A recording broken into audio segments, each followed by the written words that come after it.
Hi guys, I'm Clinton, the Oga of London, and this is the Oga and his fellow Ogas. Today with me, I've got my fellow Ogas, my sisters, Jennifer and Whitney. The Oga is in the blood, you understand? That us, we were born with this status. But, we want to increase the population. So we're going to be having a conversation today that hopefully, will connect with, increase the population of the Ogas. And yes, positivity. So to you, in one word, what's an Oga?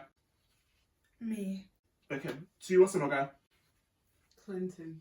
You know the vibes. At least, we're starting on the right notes.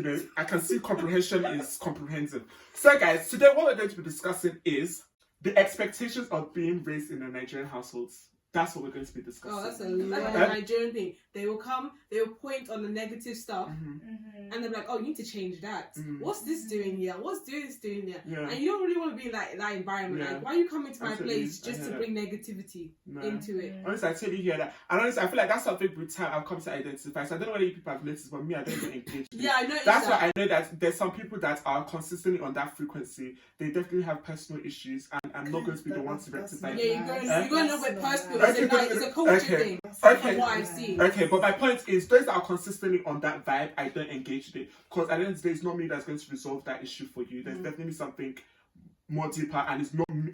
The thing, I'm not the cause of the issues. So I'm not going to engage you.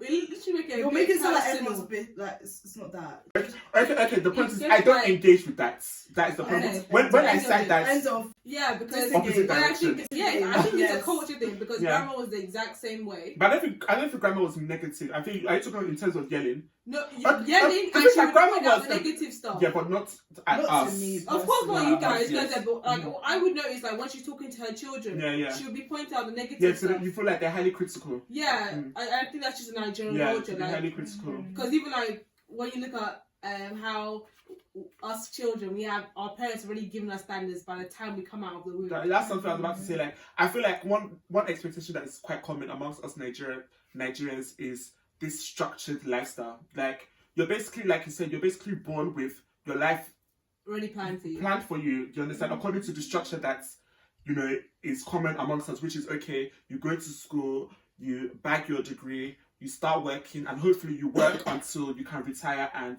hopefully that's when you start enjoying your life after retirement and all them ones. So yes, I believe that is something that is an expectation for us Nigerians, is this structured lifestyle. And I feel like, and the things that honestly I understand, and I think me and Whitney have discussed, I think all of us have also discussed this before, and it's like, I feel the reason why that is engraved in especially our parents' generation is because like the times they were raised in is different from the times we were raised in. Yes. They were raised in a time where, points exactly, they were raised in a time when, one, there weren't the options, two, they didn't feel the ability to take those risks. Do you understand? It was only the few that took those risks and it paid off. The likes that are playing football and all that ones, them kind of things. But it was not common to, and it wasn't at this rate that we're seeing now to be taking such risks. So it's understandable why they... And even those like entertainers, like they all, if you hear their interviews, they always have that consistent stuff. Yeah. The consistent thing of when they told their parents, "Oh, I want to get in the music industry. I'll be a footballer." Like their parents' answers were usually, "Well, you better finish school first." Definitely. Yeah, that's so true. So it's like, I understand this, but I'm also grateful that I'm not born in that generation. Yes, I'm also grateful that we're in a time where we are seeing that there's more beyond that linear structure that they set up for us. So because all the Africans in general and the Nigerians that are, showing people that there's other ways. There's other things you can do. You can make your passion into a career and be successful. Because at the end of the day, I feel like those were our parents' priorities, to be able to provide, to do understand, provide for themselves, provide for their family and all the ones. And now we're in a time where you can provide with your passion. So I think we're definitely growing, and I think with time we're only going to grow greater in those thought processes. Jennifer, what do you have to say about this? But I also feel like they can only advise us on what they know. Yes, yeah. Like even like for example, like apprenticeships. That's something that's like more like a westernized thing. Yeah. Like in Nigeria, like obviously in Nigeria they have their own things. Like they have, what do they call it? like when you go and work for someone. Yeah, it's like serving somebody. It's also an apprenticeship. It's just It's like apprenticeship, but they like call it it's a lot serving. more. Not Not youth youth service, service, something but like else. especially like in Igbo lands, like what it is. Oh like, yeah, do the you understand? Igbo, what's it called? I remember Like watching a apparently movie there's this about it. movie Afam Ifuna Yes, that relates to that. I yeah. haven't watched it, but apparently it relates to that. Igbo apprenticeship. Yeah. Where so say for example, someone will own a shop. Yeah. Such as for in this movie was selling tiles. Yeah. They will get some workers, Yeah. train them on the skill. Yeah. And once they feel that that person is They give them their skilled, shop. Yeah. they give them their own shop. Yeah. And that's like how the Igbo culture expand. That's why when you hear like, oh, Igbos are known for having money and business, it's like all just from that system because nobody was really like giving Igbos opportunities or chances. Yeah. And they're like, okay, let's do something for our own people. Yeah. When we come up, let them come up as well. And that's why that's when you be seeing shops, right? You see like an Igbo person mostly in those shops. Yeah. Or owning the shops. Yeah. Yeah, it's actually like what I was thinking about. It was like actually really because these workers, they can't afford to go to university, so they spend this time learning this trade, building themselves up, and then finally getting their own, and then bringing their another bunch of Igbo people, and they just. It's like basically kind of like generational. Yeah, I'm just trying to grow, like you said, grow the wealth. You're saying that like obviously like they have it in Nigeria, but like it's not a lot less successful, but it's kind of a bit less successful, and it's also very different to the one like to apprenticeship here. Yeah. Like for example, like here a lot of time, like when you do apprenticeship, you end up getting a job in that company. Yeah. Whereas in Nigeria, it's more like. So, like for example, like the whole aim is that you're meant to like go and do your own shop after. But a lot of people's like once they finish like working serving their madam, is like I still don't know what to do. Like I still don't know how to like start my own. So I feel like because like our parents have seen a lot of like not failures, but like not a lot of success stories. It's like we obviously want you to do better than us. Yeah. And the only way we know you will do better than us is if you at least have a degree. Yeah. What at they least call have assured. Because even like at the end of the day, like you can go and do business. But if that fails, at least if you have a degree, and obviously the aim is not to work for someone, but at least then it's like you can go and find a job. Yeah. No, I definitely hear that. Because like as you mentioned now that this apprenticeship is only like now that some people, and because I don't feel like it's still not even a major thing, especially amongst us as Nigerians. Apprenticeship. Our parents would, a lot of Nigerian parents would prefer their children to... Not scared of it, but like I don't think they're informed as well. Exactly, unknown territory. I don't think they're... It's like they're not very... open to it. Yeah, about it. I remember there was one that I felt so bad. Like looking back now, I'm feeling bad about my response to this. Because I remember one time, I was at some place here. There's somebody that we all know, came and told me that they're doing an apprenticeship. Like as the person said they're doing an apprenticeship, I said, eh? Like I was like, eh? Then the person said, yeah, I'm doing it. I said, eh? They were like, yeah, I'm doing an apprenticeship. I was like, do your parents know? The person was like, yes, they know. And like, looking back, I was like, of course they know. Do you understand? First and foremost, of course the parents know. And two, like, my response is giving raw. Like, this is not an acceptable thing. Do you understand? And like, I shouldn't have put that on that person. Do you understand? I don't think that person now is doing well for themselves and other ones. But it's just like you people said, because we are raised up so much in a community where there's, we feel like there's these expectations that we need to fulfill. And some of us is like, we're going to fulfill it. We may have our own dreams, but we must fulfill those things. Do you understand? Yeah. So to now see other people segue from that, sometimes it comes to you as a shock. I think that's, and that day, that's what it was. Because like, especially from the family that person was coming from, it was giving off the vibes, right? The parents are quite Nigerian, so they'll prefer their parents to follow that traditional structured route. So yeah, I just remember that. I was just like, rah. As you were saying, I feel like in conclusion, what we're saying is like, yes, there are definitely like expectations that are common amongst us as a community, and with time, and especially in the present day we're living, and I think our generation, we're definitely a lot more open to what we have been taught or brought up to know as rah. And that's why I'm so grateful for the expected generation. of us, just for just because we're Nigerians and just because we're who we are. So yeah. Yeah, I'm not saying I'm grateful for the generation I am. Like definitely. What's it called? I don't even like fear slaps anymore. Go to that point. I will say my opinion. Slap me. I don't care. No, honestly, that's another thing.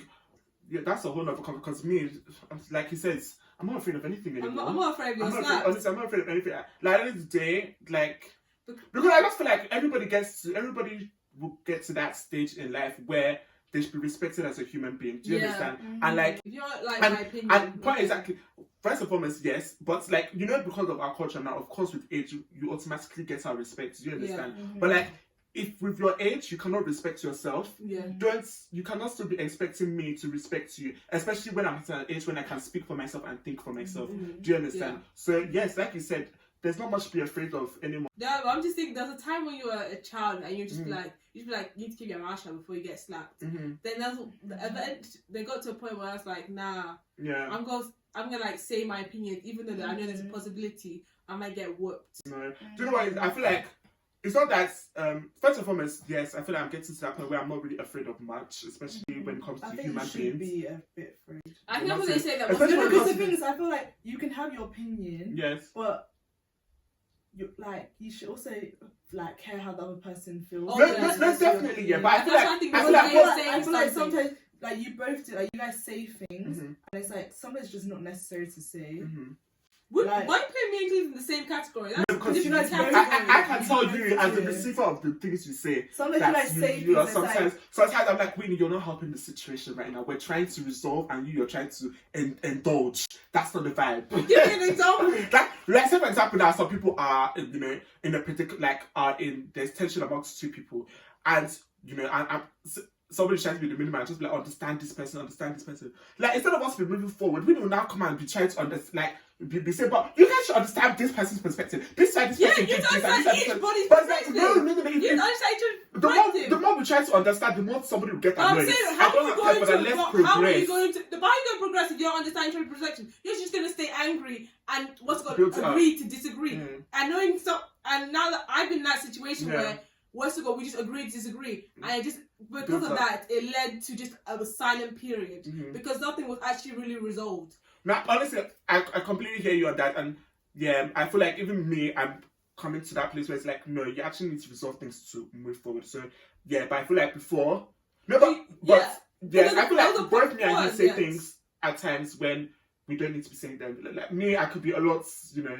I think nicer. The thing is, you have this tendency to always say what you think, yes. and it's like sometimes your opinion just isn't needed right Or now. sometimes your comments Like, just could be. for No, you- but same for you, Whitney. I'm because not even alone in now, this when boat. we're talking about, sometimes you just disengaged Mhm. because obviously they have deeper issues going on. They're Yes. like, is that necessary? But it is, because that is the reason why I No, but the thing is, like I don't feel the need to engage, because I know I'm not the cause of your issues. no, but like everyone has issues. Eh? Just because you're just because you. But the thing is that I feel like people that dwell in negativity, like Mm-hmm. even people on social media that take their time to comment negative things, Mhm. you have a deeper issue. Because Mhm. see me, that likes myself and wants good things, I don't have time to engage in things that don't concern me, one, and things that don't bring positivity to my life. So if that's what you agree Mhm. with, right? So if that's what you agree with, Yeah. I think you should keep that energy with other people. Like how? When someone's like saying, you know, this person is negative, this person does not bring me, what's it called, Mm. joy. Yeah.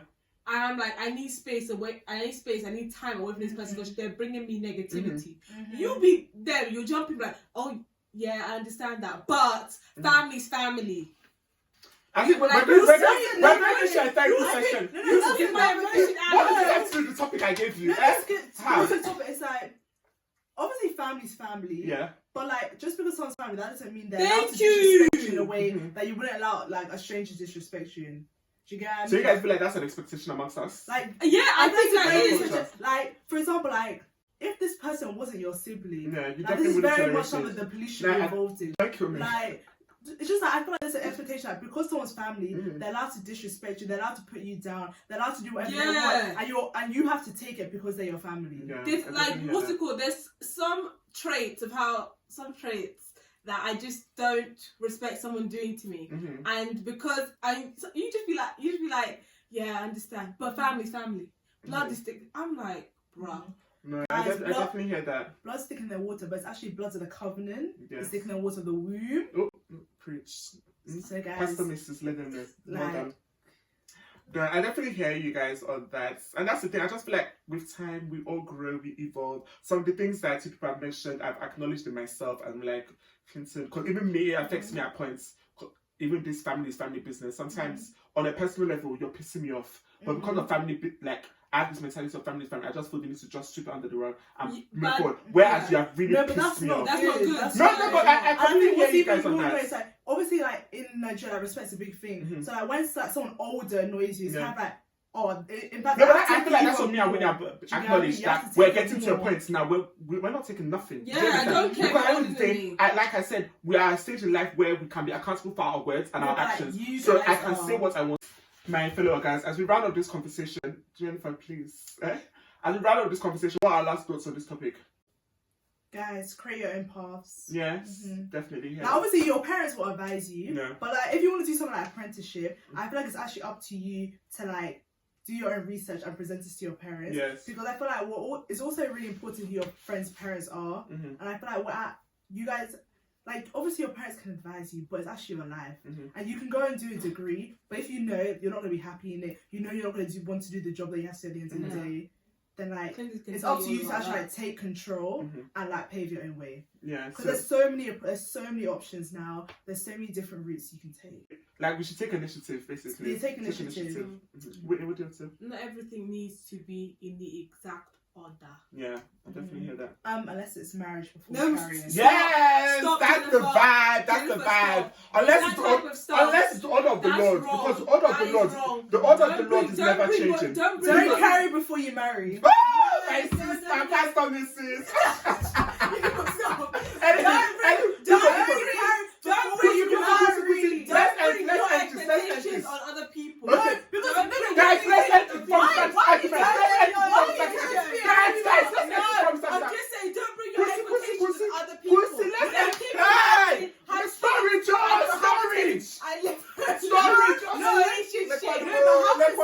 Guys, this has been the Oga and his fellow Ogas. Thank you for watching. This is Clinton, the Oga of London, and these are my fellow Ogas, Whitney and Jennifer. Bye, guys. Oh my gosh. Tell them bye. Bye. Don't marry before you carry. Tell them bye. Don't marry before you carry. Bye, guys.